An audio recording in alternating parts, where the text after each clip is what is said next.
প্রিয় দর্শক, আমরা এসেছি আমিনবাজার মধুমতি মডেল টাউনে। পারভিন আপা এই অবস্থায় তাদের শত শত বিঘা জমি সম্পদ, হাজার হাজার কোটি টাকার সম্পদ থাকা সত্ত্বেও তারা এই অবস্থায় বসবাস করছে।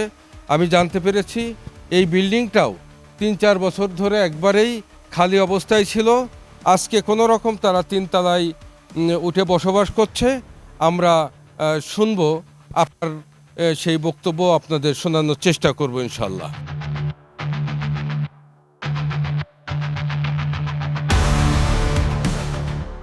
তো আমরা তো আপনাদের অসহায়ত্বের কথা আমরা শুনতেছি, দেখতেছি। আপনারা দীর্ঘদিন ধরে যে অসহায় জীবনযাপন করতেছেন, আপনার পৈতৃক সম্পত্তি থাকা সত্ত্বেও বঞ্চিত আপনারা। তো তারই আপনাদের বক্তব্য নেওয়ার জন্য আমরা আসছি আজকে, আপনার বক্তব্য নিব।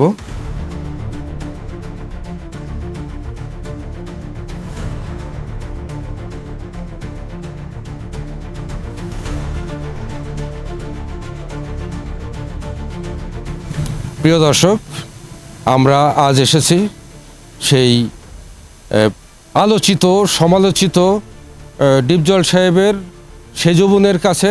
আমরা তার বাড়িতেই এসেছি, সে যেখানে বসবাস করে, এবং তারা বিগত দিনে ভুক্তভোগী ডিপজল সাহেব কর্তৃক তাদের পৈতৃক সম্পত্তি তাদেররা আজও বুঝে পায় নাই। আমি এখানে আসছি আজকে 3 বছর। আমি কিন্তু ভাড়া ছিলাম, ভাড়া থাকছি, কারণ বাপের বাড়ি থেকে আমি কোনো সাহায্য এবং সহযোগিতা পাইনি। তো বিগত অনেক বছর ভাড়া ছিলাম, প্রায় 15-20 বছর ভাড়া থেকে। তো আমার সাহেব এটা 2007-এ এই যে প্লটটা কিনছিল মধুমতিতে। আমি এখানে কোনো রকম একটা ঘর করছি যে থাকার জন্য। এখন এখানে তো আসলে নিরাপত্তা নাই। আর আমার এখন ঢাকা শহরে যেরকম খুন খারাপি হচ্ছে এটা তো আপনি দেখেন। আর আমার ভাই যেরকম লোক আপনারা সবাই জানেন, উনি হুমকি ধুমকি আমাদের অনেক রকমই দিছে। এখন তো আমি পুরা নিরাপত্তাহীনে ভুগতেছি যে কখন আমার কি হয়ে যায়। আমার ছেলে, আমার স্বামী, মেয়ে আছে, এখানে তো আমি পুরাই একা। আমি আইনের সহযোগিতা জন্য কোর্টে মামলা হয়েছে, আমাদের বোনদের পক্ষে আমরা মামলা করছি যাতে আমাদের বাপের হকটা আমরা ফেরত পাই। সেই জন্য আমরা আইনের আশ্রয় এবং কোর্টের আশ্রয় নিছি। আপনাদের স্থানীয়ভাবে যারা থানা পর্যায়ে যারা দায়িত্ব পালন করতেছে আইন প্রশাসনের দিক দিয়ে, আপনারা থানাকে অবগত করছেন কিনা, বা ডিসি সাহেব বা এরকম কাউকে অবগত করছেন? না, আমি ওই পর্যন্ত যাইনি, কারণ আমরা এখনো ডিসি সাহেবের কাছে যাইনি। কিন্তু আপনার মাধ্যমে আমি আইনের ডিসি সাহেব এবং আমাদের প্রশাসনের কাছে সাহায্য চাচ্ছি, যাতে আমাদের দৃষ্টি আকর্ষণ করে, আমাদের হেল্প করে এবং আমাদের দৃষ্টিতে রাখে। তো আপনারা একটা কথা বলতেছেন যে আপনারা নিরাপত্তাহীনতায় ভুগতেছেন। তো এই নিরাপত্তাহীনতা আপনাদের বিগত দিনে ডিপজল সাহেব আপনাদেরকে এরকম কোনো অনিরাপদ আপনারা থাকবেন এরকম কোনো কার্যকলাপ করেছে আপনাদের?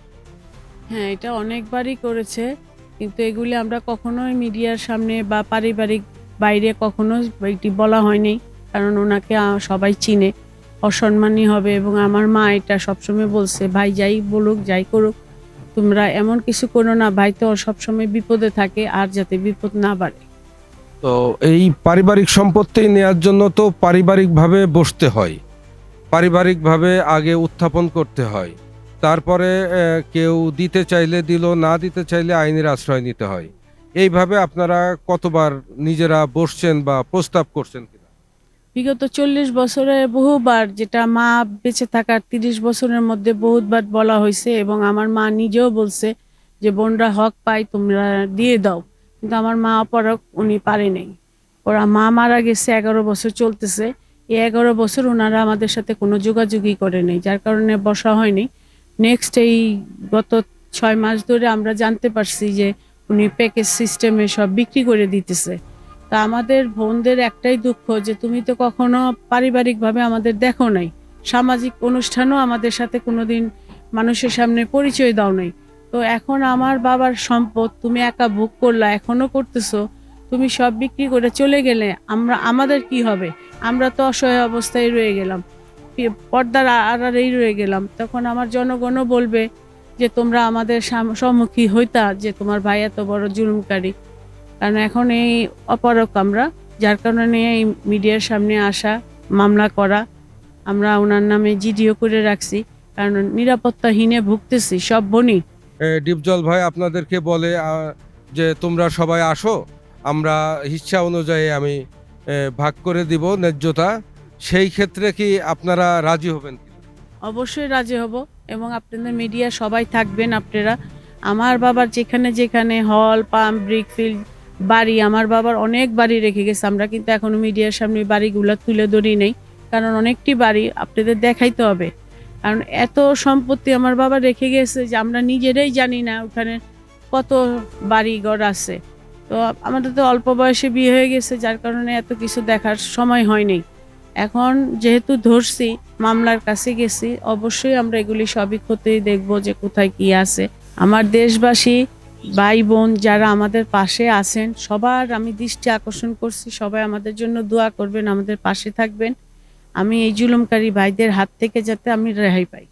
প্রিয় দর্শক, আমরা আজকে পারভিন আপার বক্তব্য আপনাদেরকে শোনালাম, এবং উনি বক্তব্যে বললেন যে আমার ভাই ন্যায্য হিস্সা, ন্যায্য ভাগ যদি সে দিয়ে দেয় তাহলে আমরা মামলা উঠাই নিব। আর ডিপজল ভাই যদি সে আবেগে, বিরাগে, লোভের বশীভূত হয়ে এতদিন সে সম্পদ গ্রহণ করছে, সেই লোভ থেকে বের হয়ে এসে যদি আজকে সে তার সুবোধ উদয় হয়, এইটাই আমাদের একমাত্র দাবি বা আমাদের আশা।